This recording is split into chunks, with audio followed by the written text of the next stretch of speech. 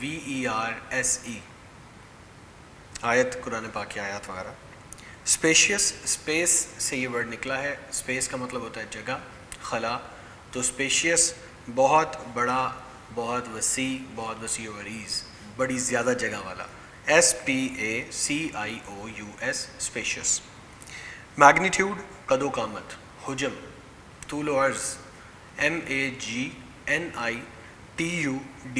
Magnitude. Facility, یہ word بہت common ہے, بہت عام ہے, ہم روزمرہ زندگی میں سنتے بھی ہیں, استعمال بھی کرتے ہیں, سب کو اس کے میننگ بھی آتے ہیں. اس کا مطلب ہے سہولت. FACILITY, facility. یہاں پہ یہ ناؤن کے طور پہ یوز ہو رہا ہے. اور اس کے بعد ہے انٹریکیٹ. انٹریکیٹ کا لفظی مطلب اگر انگلش میں دیکھیں تو ہوگا کمپلیکس, اگر اردو میں دیکھیں تو ہوگا پیچیدہ, مشکل. INTRICATE, مشکل, پیچیدہ. اسکلپچر, نوٹس میں آپ کے مینشنڈ ہے سنگ تراشی, پتھر کو تراشنا. پتھر کو تراش کر اس کو کسی مجسمے کی صورت میں ڈھالنا, اسے کوئی مجسمے کی صورت دینا, اسکلپچر یہ ہے. اس کو اسکلپچر کہتے ہیں. SCULPTURE, اور جو ایسا کام کرتے ہیں ان کو اسکلپچرسٹ کہا جاتا ہے. امبیلش, امبیلش ورڈ آپ بہت زیادہ سنیں گے, یاد کریں گے, کیونکہ یہ آپ کے شارٹ آنسرس کا بھی حصہ ہے, اور اس کے علاوہ ہمارا جو یونٹ ہے وہ بھی یہیں سے سٹارٹ ہوتا ہے. EMBELLISH, امبیلش کا مطلب ہے زیبائش دینا. زیبائش دینا کا مطلب ہے سجانا, سنوارنا, ڈیکوریٹ کرنا. اور اس کے 3-4 ڈفرینٹ سینونیمز, مترادف الفاظ بھی آپ اس یونٹ میں پڑھیں گے. کنسٹرکشن, تعمیر. CONSTRUCTION, کنسٹرکشن یعنی کہ بلڈ کرنا, تعمیر کرنا. اس کے بعد ہے جی سیریمنی. سیریمنی ہم سب کو پتہ ہے, تقریب کو کہتے ہیں, کسی بھی چیز کی تقریب ہو سکتی ہے. CEREMONY, میجسٹی, شان و شوکت, جاہ و جلال. MAJESTY, majesty. ریپرزنٹیشن, کسی بھی چیز کی نمائندگی کی جانا. ریپرزنٹیشن, نمائندگی کو کہتے ہیں. ریپرزینٹ کرنا جو ہے اس کا ورب ہے. REPRESENTATION, ریپرزنٹیشن, نمائندگی کرنا. ڈیولپمنٹ, ترقی. DEVELOPMENT, development. انفارچونیٹلی, بد نصیبی سے, بد قسمتی سے. UNFORTUNATELY, فارچونیٹلی, خوش قسمتی سے. اس کے ساتھ ہم گڈ فارچونیٹلی نہیں لگاتے, تو وہ فارچونیٹلی جو ہے اس کا مطلب آٹومیٹکلی خوش قسمتی سے. اور اگر ہم لکھ دیں انفارچونیٹلی تو اس کا مطلب ہے کہ یہ بد قسمتی سے. یہاں پہ جو پریفکس استعمال ہوا ہے UN, فارچونیٹلی سے پہلے UN, وہ اس کو منفی میں تبدیل کر دیتا ہے, اس کی سینس کو نیگیٹو کر دیتا ہے. فارچونیٹلی سے یہ انفارچونیٹلی ہو جاتا ہے, یعنی کہ خوش قسمتی سے یہ بد قسمت یا بد نصیب ہو جاتا ہے. تو اسٹوڈنٹس یہ تو تھے ہمارے ورڈ میننگس. اور ورڈ میننگس کے لیے جیسے میں ہمیشہ آپ کو ریکویسٹ کرتا ہوں کہ آپ نے ورڈ میننگس کو یاد رکھنے کے لیے ہمیشہ پہلے ان کے ورڈز کو پڑھیں ایک بار, پھر آگے میننگس کو دیکھیں, اس کے بعد ان کے اسپیلنگس کو بہت اچھے طریقے سے ویجیلنٹلی دیکھیں 1 سے 2 بار 3 بار. پھر بار بار کہوں گا کہ ان کے سلیبلز میں توڑ کے چھوٹے چھوٹے ٹکڑوں میں, پیسز میں, شارٹ پیسز میں تقسیم کر کے پھر ان کو یاد کریں. یاد کرنے کے بعد جب آپ ان کو ایک بار لکھ لیں گے اپنے پیپر پہ, تو پھر آپ کو words, meanings as well as their spellings وہ کبھی بھی نہیں بھولیں گے. یہ ایک بہترین پریکٹس ہے ورڈ میننگس کو یاد کرنے کی. تو یہاں تک ہمارے ورڈ میننگس تھے. ورڈ میننگس کو ہم نے کر لیا, اس کے ساتھ ساتھ ہم نے اس کے اسپیلنگس بھی دیکھ لیا. اب ہم اپنے یونٹ کی ٹرانسلیشن جو کہ انگلش ٹو اردو ہے اس کی طرف بڑھتے ہیں. سلطان احمد مسجد, مسجد کا نام ہے سلطان احمد مسجد, اور ابھی ہم آگے چل کے دیکھیں گے کہ اس کا نک نیم کیا ہے, اس کے علاوہ اس کو کس نام سے پکارا جاتا ہے. تو سلطان احمد مسجد جو ہے اس کا پہلا پیراگراف بتاتا ہے, دا سلطان احمد مسجد is one of the most impressive monuments in the world. It is also known as Blue Masjid because of the blue tiles that embellish its interior. Situated in Istanbul, the largest city in Turkey and the capital of Ottoman Empire from 1453 to 1923, it has become the most popular tourist attraction. پہلا paragraph تھا. اب ہم اس کے ترجمے کی طرف چلتے ہیں. دا سلطان احمد مسجد, سلطان احمد مسجد جو ہے is one of the most impressive monuments. Is one, جب بھی از ون آف دا لکھا جائے تو اس کا مطلب ہے بہت ساروں میں سے ایک. صرف اس اکیلے کی بات نہیں ہو رہی لیکن اس جیسے بہت ساروں میں سے ایک is one of the most impressive, سب سے زیادہ متاثر کرنے والے, امپریس کرنے والے, جیسے کوئی تاثر آتا ہے تو سب سے زیادہ متاثر کرنے والے مونیومنٹس. مونیومنٹس کا مطلب ہوتا ہے یادگاریں.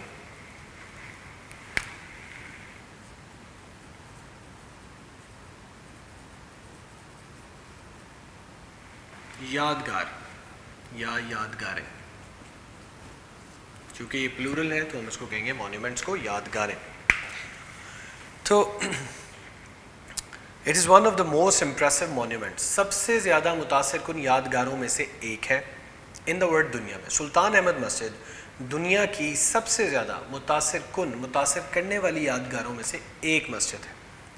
It is also known as Blue masjid. میں نے آپ کو کیا کہا تھا کہ اس کا ایک نک نیم بھی آئے گا, تو نک نیم کیا آ گیا؟ بلو مسجد. اور اردو میں آبویسلی ہم اسے کیا کہیں گے؟ نیلی مسجد. اور سوال یہاں پہ یہ بھی آئے گا کہ جب اس کا نام سلطان احمد مسجد ہے تو پھر ہم اس کو بلو مسجد کیوں کہتے ہیں؟ تو وہ آگے اس کا جواب دے گا. It is also known as Blue masjid, اس کو نیلی مسجد کے طور پر بھی جانا جاتا ہے بیکاز, کیونکہ آف دا بلو ٹائلس, ان نیلی ٹائلوں کی وجہ سے, دیٹ امبیلش اٹس انٹیریئر. امبیلش میں نے آپ کو کیا بتایا تھا؟ جو سجاتا ہے, جو ڈیکوریٹ کرتا ہے, جو سنوارتا ہے. تو ان نیلی ٹائلوں کی وجہ سے جو کہ اس کے انٹیریئر یعنی کہ اس کے اندرونی حصے کی زیبائش کرتی ہیں, اندرونی حصے کو سجاتی ہیں. اب ہم اس لائن کا ایک بار دوبارہ ترجمہ کرتے ہیں. It is also known as blue masjid because of the blue tiles that embellish its interior. اس کو نیلی مسجد بھی کہا جاتا ہے ان نیلی ٹائلوں کی وجہ سے جو اس کے اندرونی حصے کی سجاوٹ کرتی ہیں, اندرونی حصے کو سجاتی ہیں. Situated in Istanbul. استنبول ایک شہر کا نام ہے, یہاں پہ میں نے مینشن کیا ہوا ہے, استنبول ترکی. تو استنبول میں یہ سچویٹڈ ہے. سچویٹ کا مطلب ہم نے پڑھا تھا واقع ہونا. تو یہ ترکی کے شہر استنبول میں واقع ہے. اور اس ترکی کے شہر استنبول کا اب تھوڑا سا حوالہ وہ دے رہا ہے, وہ ہمیں بتا رہا ہے کوما کے بعد کہ استنبول شہر کیسا ہے. تو بتا رہا ہے کہ استنبول سٹی جو ہے the largest city in Turkey, ترکی کا سب سے بڑا شہر, and the capital of Ottoman Empire. اور یہ کیپٹل بھی رہ چکا ہے. کیپٹل کیا ہوتا ہے؟ دارالحکومت, دارالخلافہ. جیسے اسلام آباد پاکستان کا دارالحکومت ہے.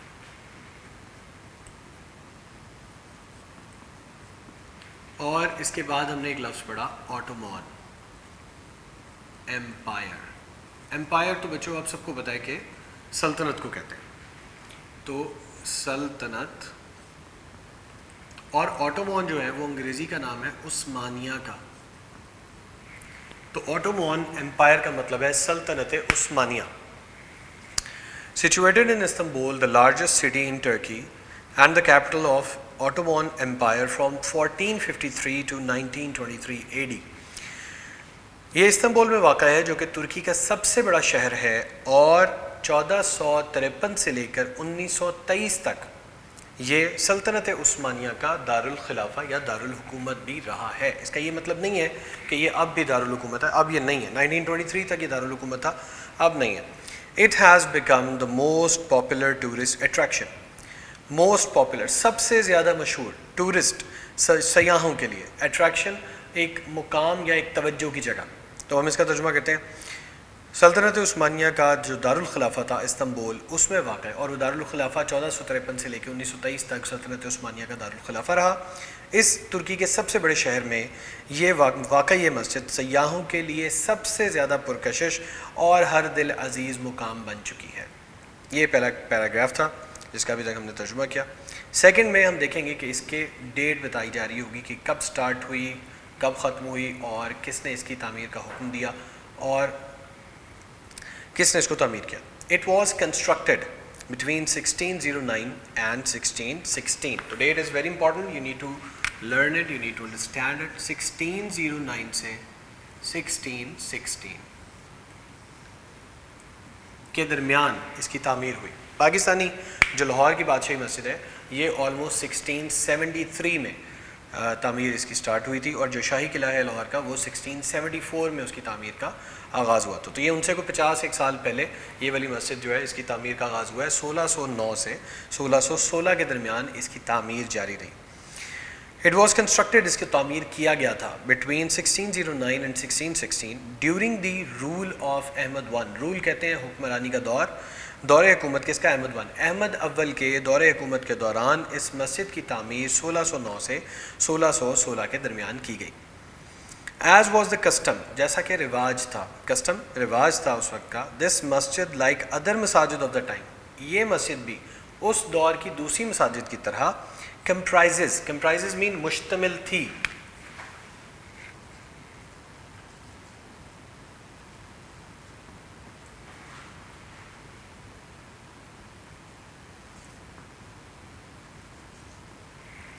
comprises upon مشتمل تھی, رکھتی تھی. یہ مسجد بھی اس دور کی باقی مساجد کی طرح مشتمل تھی. a tomb of the founder, tomb کہتے ہیں مقبرے کو, مزار کو, of the founder بانی کے.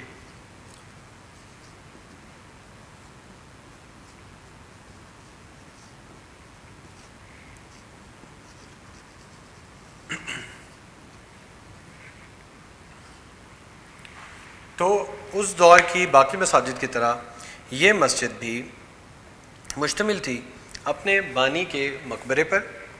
مدرسہ, مدرسہ ہم سب کو پتہ ہے, مدرسہ یا اسکول جس کو کہتے ہیں. اینڈ ہاسپائس, ہاسپائس کہتے ہیں مسافر خانہ. ان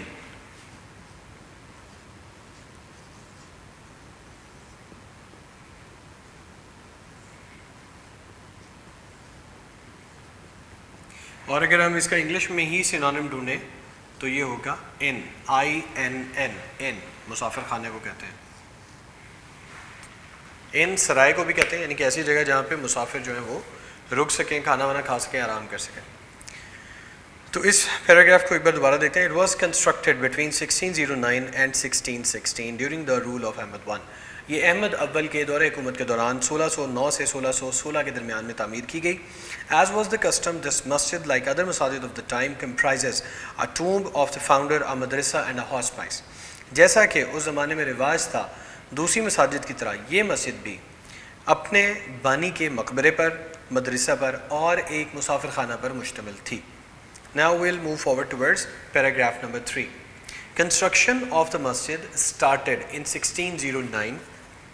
The royal architect Sadafar Mehmet Agha was appointed by the Sultan as in charge of the project.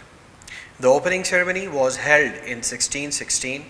Unfortunately, the Sultan could not see the completion of the masjid in his life.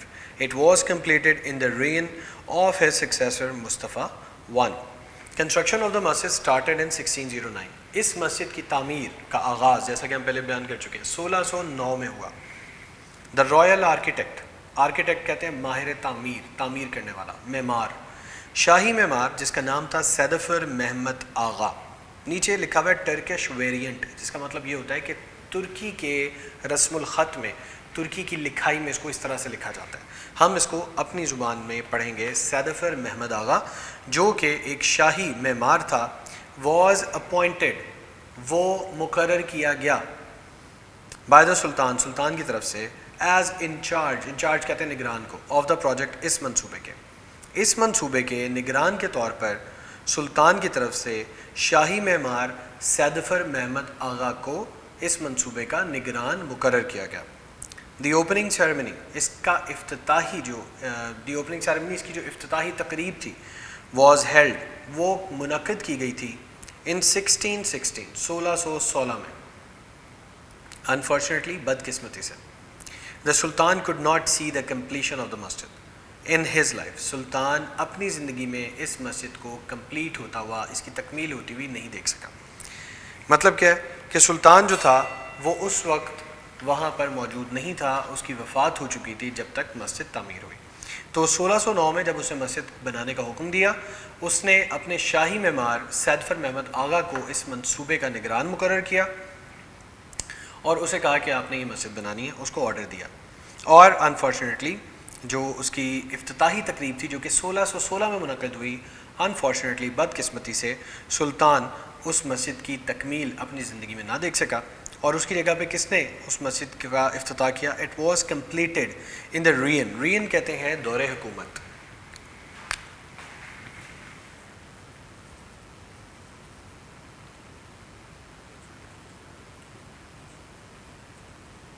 دور حکومت. Of his successor, اپنے جانشین مصطفیٰ one, اور اس نے اپنے بلکہ یہ مسجد کی جو تکمیل تھی یہ اس کے جانشین مصطفیٰ اول کے دور میں ہوئی. تو تھرڈ پیراگراف میں ہمیں پتہ چلا کہ یہ کب تعمیر ہوئی تھی, کس نے تعمیر کروائی تھی, اور اس کا آغاز جو تھا تعمیر کا وہ کس وقت ہوا تھا, کمپلیٹ کب ہوئی, کون سے معمار لگائے گئے, اور کون جانشین تھا, مصطفیٰ اول جانشین تھا جس کے دور میں یہ مسجد تکمیل کو پہنچی. Paragraph number 4 also carries a lot of important details. So you got to be very vigilant regarding your paragraph number 4. Blue Masjid reflects the architectural style. Architectural style کا مطلب ہوتا ہے فن تعمیر یا فن تعمیر کا انداز. تو نیلی مسجد جو ہے وہ فن تعمیر کے انداز کو منعکس کرتی ہے. فن تعمیر کا جو انداز ہے وہ اسے جھلکتا ہے. کن کا of both آٹومون Masjid, عثمانوی Masjid, and بائزنٹائن church. اب بائزنٹائن چرچ یا بائزنٹائن جو ہے اس کو بھی ہمیں یہاں پہ دیکھنا ہے کہ بائزنٹائن کیا ہوتا ہے.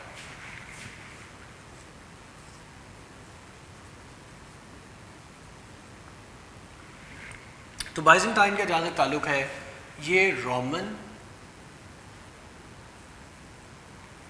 ایسٹرن پروونسز تھے ان کے, یعنی کہ جو روم ایک بہت بڑی قوت سمجھی جاتی تھی, جو ایک سپر پاور تھی اپنے دور کی, اس کے جو مشرقی صوبے تھے ان کو ملا کر جو حکومت بنائی گئی تھی, جو سلطنت بنائی گئی تھی, اس کو بائزنٹین کہتے تھے. تو بائزنٹین جہاں پہ بھی لکھا ہے آپ نے اس کو سمجھنا ہے کہ یہ جو روم کی, جو اٹلی سے روم کے جو مشرقی صوبے ہیں, روم کے رومن ایسٹرن پروونسز ہیں, ان کو بائزنٹین کہتے ہیں. اور ان پروونسز کو یا اس حکومت کو جو بنایا گیا تھا, قائم کیا گیا تھا, وہ 330 اے ڈی میں, 330 A D till 1453 a D. یہ حکومت بائزنٹین 330 میں قائم کی گئی تھی. It was found in 330 A D and it continued till 1453, اور 1453 is the year you need to remember جب سلطنت عثمانیہ کا آغاز ہوا تھا.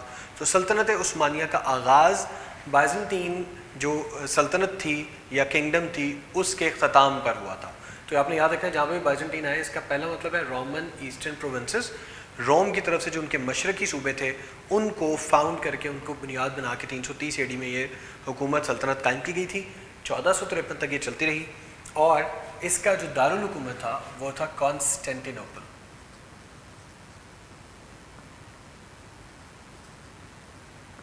اس کو اردو زبان میں قسطنطنیہ کہتے ہیں, اور یہ بھی ترکی کا پارٹ ہے. تو کانسٹینٹینوپل اس کا دارالحکومت تھا بائزنٹین کا. اب ہم دیکھتے ہیں کہ اب ہمیں اس کی کتنی بہتر سمجھ آتی ہے کہ یہ بائزنٹین چرچ جو ہے یہ کیا ہوتا ہے. Blue Masjid reflects the architectural style of both Ottoman Masjid and Byzantine Church. Hagia Sophia, a masjid, one of the wonders of Muslim architecture, was also kept in view as a model. Blue Masjid even today is considered unmatched in splendor, majesty and size. پہلی line کا ترجمہ دوبارہ کہہ رہا ہوں. Blue Masjid reflects the architectural style of both Ottoman Masjid and Byzantine Church. نیلی مسجد دونوں سلطنت عثمانیہ کی مسجد اور بازنطینی چرچ کلیسا کے فن تعمیر کی عکاسی کرتی ہے. حاجیہ صوفیہ یہ کوئی ایک مسجد ہے, بیسیکلی یہ مسجد نہیں تھی حاجیہ صوفیہ, پہلے یہ ایک چرچ تھا.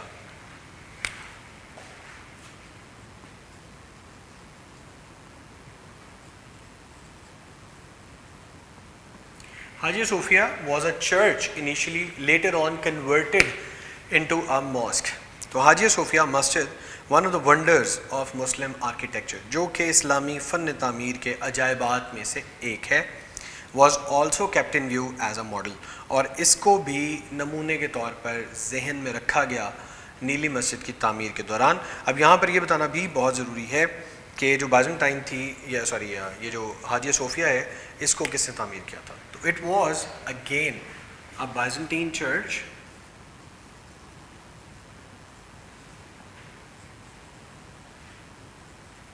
was constructed on the order of a Christian king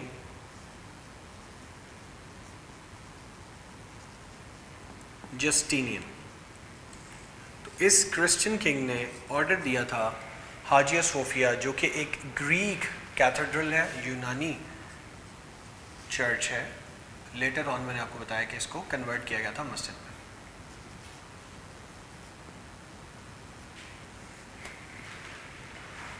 اور یہ قائم ہوا تھا 537 AD میں. 537 AD میں 537 عیسوی میں اس کی تعمیر کی گئی تھی. 537 AD میں حاجیہ صوفیہ جو کہ ایک مسجد تھی اور مسلمان فن تعمیر کے عجائبات میں سے ایک تھی, اس کو بھی زیر نظر رکھا گیا تھا نیلی مسجد کو تعمیر کرتے ہوئے. بلو مسجد ایون ٹوڈے, حتیٰ کہ آج بھی جو نیلی مسجد ہے, اس کنسیڈرڈ سمجھی جاتی ہے ان میچڈ, کہ اس کا کوئی ثانی نہیں ہے ان سپلنڈر, شان و شوکت میں, میجسٹی, عظمت میں, اینڈ سائز اور حجم کے اعتبار سے. دوبارہ دیکھتے ہیں, شان و شوکت, عظمت اور حجم کے اعتبار سے آج بھی نیلی مسجد کو بے مثال سمجھا جاتا ہے, پوری دنیا میں اس کی مثال نہیں ملتی. Paragraph number 5. The masjid has a spacious forecourt surrounded by a continuous vaulted arcade. It has ablution facilities on both sides.